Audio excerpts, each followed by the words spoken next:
try to make sure that doesn't blow away. We got everybody? Okay, good. Good afternoon, everybody. Thank you for being here. I'm Kristi Noem, the Secretary of the Department of Homeland Security. And I also want to thank Chief Banks for being here with me today. He's the chief of the border and has given us excellent leadership in making sure that we're making America safe again and that we're upholding our laws in this great country. I also have with me Diane, who's the director, and want to thank her for her leadership. Sydney's over here as well, has been imperative in making sure this port of entry is run safely and that we are interdicting drugs like you see in front of you here today and getting them off of our streets so that they don't poison our next generation of Americans. We do have Sheriff Ken Jones is here with us today. I want to thank him for his partnership. A key to our success at the Department of Homeland Security is making sure that we're partnering with our local law enforcement and doing our operations together to make sure that we're keeping our communities safe. We have Port Director Rosa Hernandez who's with us. She's the leader here at Otay Mesa and Tecate Ports of Entry. And I want to give a warm welcome and a thanks to all of our law enforcement that are here today. Just their willingness to take an oath to secure our country, to uphold the law and make sure that it's applied fairly is an incredible, powerful testimony to their kids of this next generation that will step up and serve in their footsteps.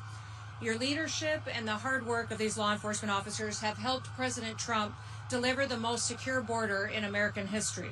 And they're helping us win the fight against fentanyl and saving countless lives. In fact, we were just here touring the vault that is so important to making sure that we're interdicting these drugs and keeping them off of our streets and getting them away from cartels and dangerous criminals to make sure that we're destroying them before they destroy lives. But also right here in front of you, just in this bin in front of you, you see enough lethal doses of fentanyl that would kill 10 million Americans if it were to be allowed to come into our country, be trafficked, and poison our people. For 4 dark years under Joe Biden, we saw violent criminals, murderers, gang members, terrorists, rapists, pedophiles, and human smugglers invade this country. Drug traffickers brought dangerous narcotics into our country and poisoned our people and tore our communities apart. But the American people put President Trump back into office. They removed criminal, illegal aliens from our communities. They've stopped the cartels, and they've stopped the flow of these dangerous drugs. And what the men and women of the Department of Homeland Security have done is a testimony to President Trump's leadership and to these law enforcement officers' dedication. For 9 straight months, U.S. Border Patrol has released 0 illegal aliens into the United States. With fewer people that cross illegally, we make sure that our southern border apprehensions were much lower than during the Biden administration. In fact, 93% lower than during that administration. President Trump has cut off the flow of trafficking down at the southern border, and just of fentanyl, we've seen a decrease of 56% drop in fentanyl coming into this country. The vault that we've toured today holds 188,218 pounds of seized illicit drugs. That inventory includes over 100,000 pounds of meth, 59,000 pounds of cocaine, and 7,400 pounds of fentanyl. In other words, that vault holds more than 1.7 billion lethal doses of narcotics, of fentanyl and cocaine. All of these narcotics were interdicted by U.S. Customs and Border Protection in the San Diego area. That's 1.7 billion lives that are saved because of the work that they do. The vast majority of these drug seizures happen at the port of entry, and the majority of drug seizures along the southern border happen at this port of entry. Those drug seizures are incredible to what they do to save American lives. Now, the men and women here at Otay Mesa are heroes who work around the clock to make sure that they're keeping Americans safe. Fentanyl has killed countless Americans who still should be here with us today. In fact, I've met with many parents who've lost children to fentanyl poisoning. Americans like Greg Swan, who the first time I met him told me about his son, Drew, who died from fentanyl poisoning at the age of 24 in 2013. In fact, Greg is one of the co-founders of Fentanyl Fathers, fathers who've lost their children because of that dangerous drug that was running everywhere and running rampant throughout our country. Also, I met Rebecca Kisling, who lost both of her sons. She lost her 20-year-old son, Caleb, and 18-year-old Kyler to fentanyl poisoning on the same day in 2020. There's far too many stories of that happening. In fact, 1 in 3 Americans know someone that has died from fentanyl poisoning.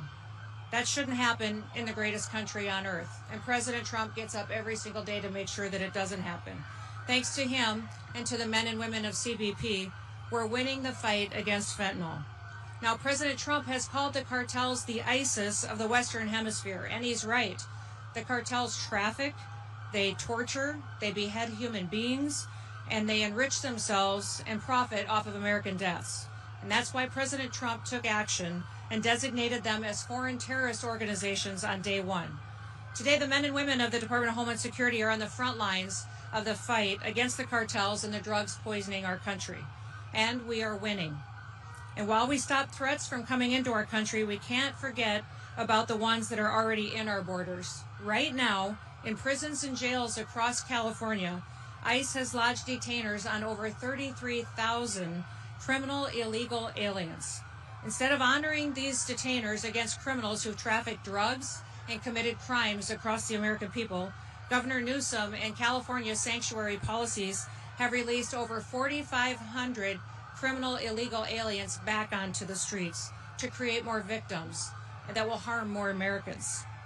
We need him to work with us and these local law enforcement and community leaders and elected officials here in California to protect Americans, to make sure that we're interdicting more of these drugs before they poison more Americans. And we need them to work with us to help make sure that we're keeping our law enforcement safe. Our ICE officers and CBP officers are facing a 1,300% increase in assaults against them, a 3,200% increase in vehicular attacks against them, and an 8,000% increase in death threats against them. On January 23rd, an illegal alien here at the San Diego Sector Border Patrol attacked a law enforcement officer, hit him in the head with a rock, left him lacerated, bruised, and bleeding. He was hospitalized, but his assailant did escape. That attack was the 7th recorded assault on a Border Patrol agent in San Diego since October. Law enforcement officers take an oath. They pledge to protect citizens, and they work hard to uphold to the truths that our founders created this country on.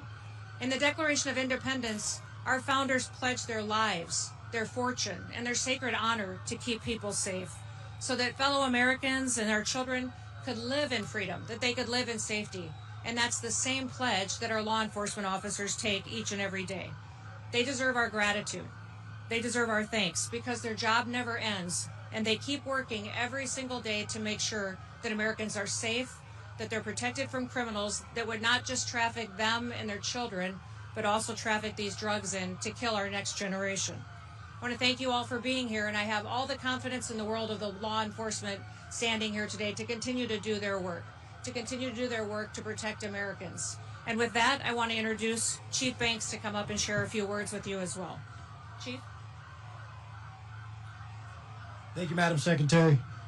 As the Secretary said, my name is Michael Banks, and I'm the Chief of the United States Border Patrol. I want to highlight something that the Secretary just shared with you. Enough fentanyl in front of me to kill 19 million Americans. That's in one location across the entire southwest border. As you go across the southwest border, you continue to see these type of seizures. And I'll talk about why we're seeing these type of seizures. Under the Biden administration, every Border Patrol agent was forced off the line, left the border wide open, and we're doing mass processing of illegal immigrants into the cities and into this country. When President Trump came back in on day one, a catch and release ended. The United States Border Patrol has not released a single illegal alien in 9 months, and that's a record we're very proud of, and we're going to continue pushing forward. But under the leadership of President Trump and Secretary Noem, we've been able to get the most secure border we've ever had in this country. And we're not done. We're going to keep pushing until it's 100% secure. But what does that mean for these drugs that you see sitting in front of us? What that means is the thousands of OFO officers that were pulled away from port of entries and sent out to the border to help Border Patrol agents process millions of illegal aliens are now returned to their port of entries, where they can do more inspections, they can look for more narcotics, they can operate the equipment and technology that this administration has given them, and that's why you're seeing this massive increase. What you should be concerned about is how much narcotics got through in 4 years when we had little to no OFO officers down here able to do their job because they were forced to come out and process millions of illegal aliens and release them into the country alongside the Border Patrol. I'm going to pass it off to Diane Sabatino, the the Executive Commissioner of Customs and Border Protection. But thank you.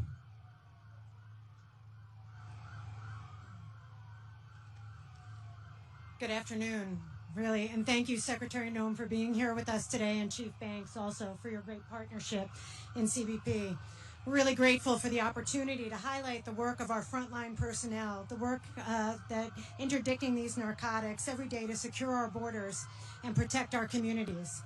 What you just heard from Secretary Noem reflects our mission to secure the border at ports of entry, frontline personnel applying their training, the intelligence, and technology to keep dangerous narcotics out of our communities. It's demanding work. The men and women who carry out this mission do so with professionalism, often under incredibly challenging conditions. It's never boring here in Otay Mesa, and their commitment makes a real difference to the outcomes that you see right in front of you today. And as the Secretary mentioned, our success reflects joint enforcement across CBP and aligns with the administration's priorities. Strong enforcement to ensure border security and support for the people who are the backbone of the mission that we're responsible for. And the Office of Field Operations continues to work on key initiatives, including obtaining advanced information for shipments and travelers, modernizing processing systems, and investing in technology that allows us to operate effectively. All of these efforts really support our most valuable resource, which is our frontline personnel. That includes our CBP officers, our Border Patrol agents, our import specialists, and our agriculture specialists. And the One Big Beautiful Bill Act represents a generational investment in our border security mission.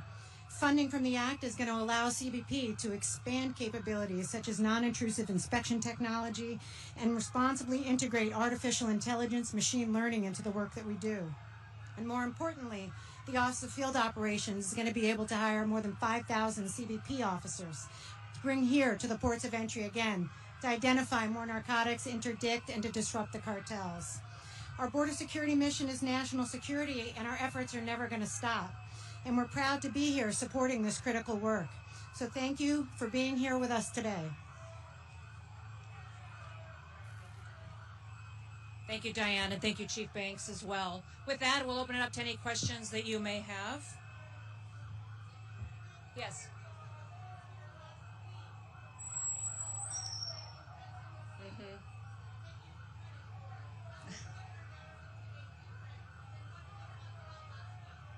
Well, what I would say is that we are extremely grateful for the partnership that we have with local law enforcement partners, like the sheriff over here. He has been a fantastic partner with us in getting these drugs interdicted before they get onto our streets and kill Americans, and not just Californians. They would be trafficked all over the country. What I would say is I hope that Governor Newsom will partner with us more, that he would work with us to honor our detainers. You heard me earlier in my statement say that there's 33,000 people that are in California jails that have committed crimes against the American people. Before they are released back out onto our streets, give them to us so that if they're criminal, illegal aliens, we can return them back to their home countries so that there aren't any more victims in this country. We shouldn't be letting people stay in this country to commit more crimes when they haven't come here the right way. So many Americans fought to come here from other countries the right way and become citizens and believe in the freedoms and the liberties we stand for.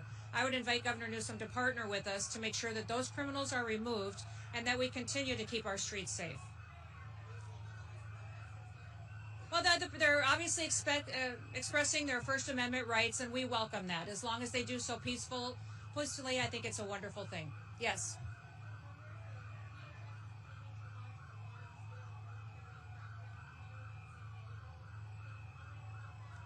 Well, listen, I'll never give you details or give you an explanation on law enforcement activities. I don't want to put our law enforcement officers at risk by exposing some of the planned operations that they may or may not have. But what we are focused on, and I'll tell you, as far as the Department of Homeland Security and ICE and CBP, is targeted operations, going after specific individuals that are a threat to public safety, individuals that have committed crimes either here or in another country that are dangerous to stay out on our streets. We don't want more victims in this country. We want to make sure that those criminals are removed from our streets and that we're returning them back home to their home countries when when they're brought to justice. So beyond that, those targeted operations, we won't talk about the details of. Yes.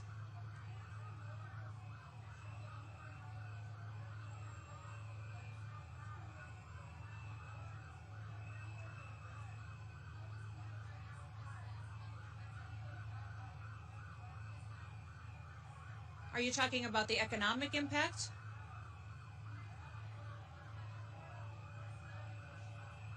You know, what I would say is we welcome the opportunity to partner with community leaders. If they feel that in their city or in their community, that the individuals who live there, the citizens, could be better served by a partnership with us, we would love that. We would love to work with them to make sure that public safety is a #1 priority, that people feel safe in their communities, they can go to their jobs, they can go to school, and know that the laws will be upheld, they'll be respected, and that we'll work together to keep them safe. Yes. Yeah.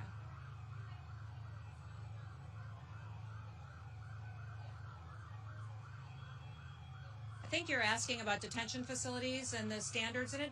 Federal standards at our detention facilities are the highest that there are in this country. In fact, we have a higher level of status than many states or local communities have at their jails or detention centers. So we're proud of the fact that every single individual, when they come, that they're well taken care of, they receive food and medical care, and then we return them as quickly as they can back to their home countries if they are being held.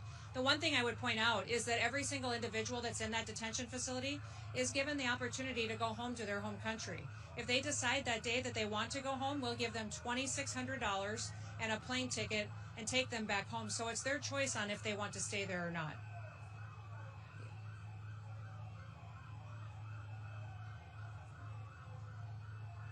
Are you talking about our funding bill? We're concerned about the Department of Homeland Security not being funded. In fact, I think it's the wrong message to send to the world at this point in time. When you think about it, every other portion of the federal government has been funded except Homeland Security. That's telling the rest of the world the Democrat Party doesn't think that protecting America is safe. It's the wrong message to send. They keep talking about the fact that they want ICE's operations to be impacted, but only 11% of that bill is ICE. The rest of it is FEMA, which is responsible for disaster response, for protecting our critical infrastructure.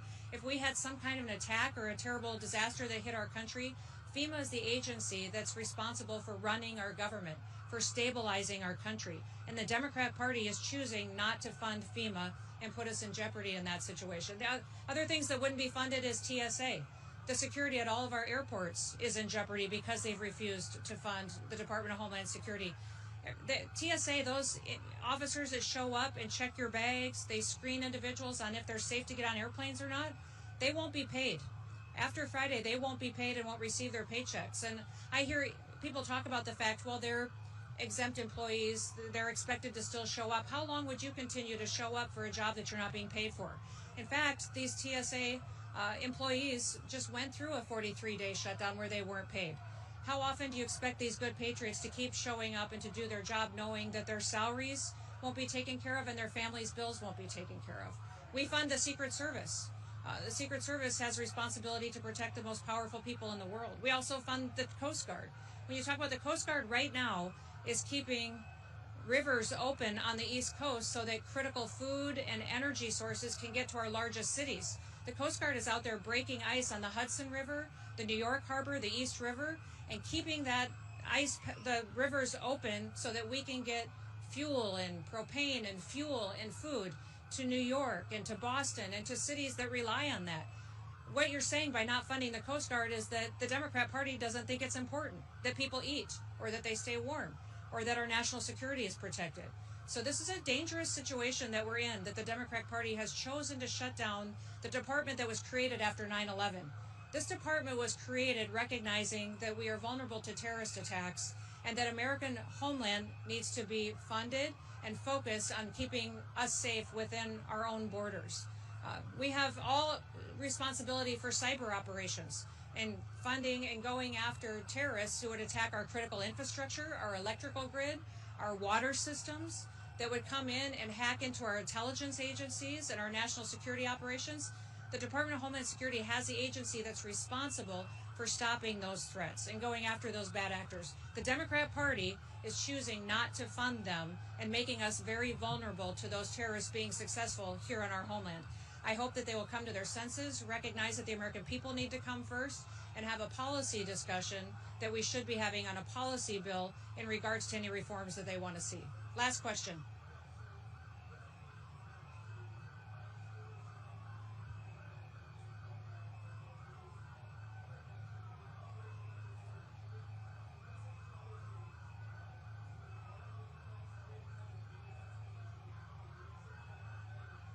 I heard you ask about Operation Metro Surge and CBP and ICE, and what was the 287G?